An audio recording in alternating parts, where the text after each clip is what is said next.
Mentoring really is central to success. No one does it on their own.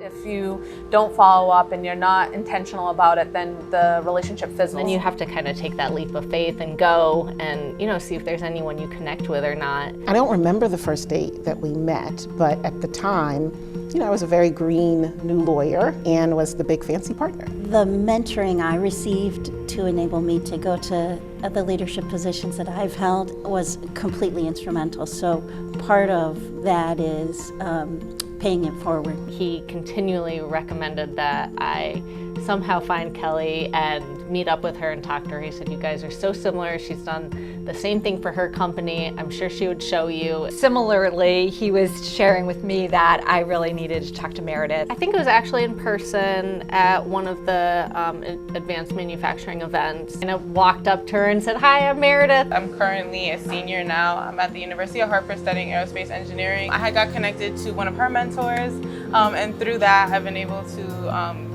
grow the connection that I have with her. I really felt like Kelly was took me under her wing, showed me, not only insights into her professional development and her career path, but also what opportunities were available for me. I can't say that we were close right away. Watching her sort of move through the firm helped me think about what was possible for me. Anne was one of the people who certainly thought I could be doing this job before I did.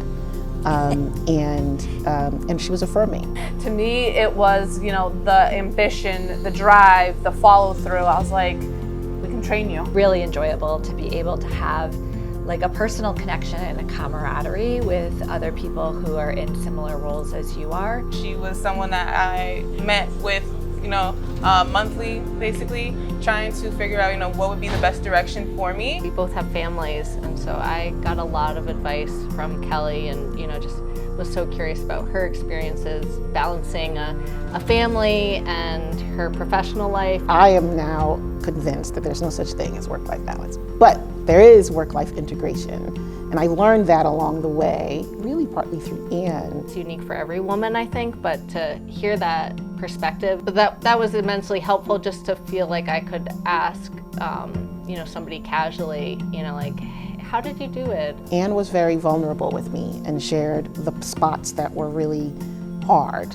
Running a company, being on numerous boards that I'm on, that my time is a short window, right? But I know that mentorship is important, and making sure that the mentee also feels the importance of it, where it's not just checking a box. And that involves sacrifice sometimes. I actually think that mentor relationships, they should not be purely transactional. Every good mentoring relationship is reciprocal. I needed information that Kelly had the experience or the expertise to really help me, and then vice versa. Built on trust, and it is built on a foundation where each person in the relationship is themselves. It's important to know that that person is still there regardless of the location that I'm in. You should not just have one mentor. You should have many, and frankly, in all walks of life, not necessarily all professional. I have been able to grow in the last 2 years immensely since the relationship that we've created. I want to be a leader that is able to emulate and create a space similar to what she's been able to provide for me.